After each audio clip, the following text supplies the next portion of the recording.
Masalah leaking lah. Okay, pada bahagian mana ni? Atas ni. Keliling ni. Ada leaking. Assalamualaikum. Okay, hari ni kita ada sebiji Honda City. Okay, masalah dia ni masalah leaking lah. Okay, pada bahagian mana ni? Atas ni. Keliling ni.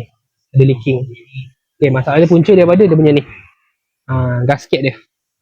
Okay, kenapa gasket dia ni? Okay, first kali dia dah keras lah. Dah keras. Lepas tu dia dah putus lah.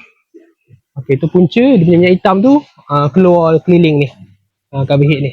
Keluar kat keliling ni. Ni kita dah cuci lah. Kita dah pasang yang baru. Kita dah bersihkan. So benda ni penting lah. Sebab kalau kita biar lama-lama, minyak hitam pun akan kurang. Bila kita kurang kan, enjin pula ada problem.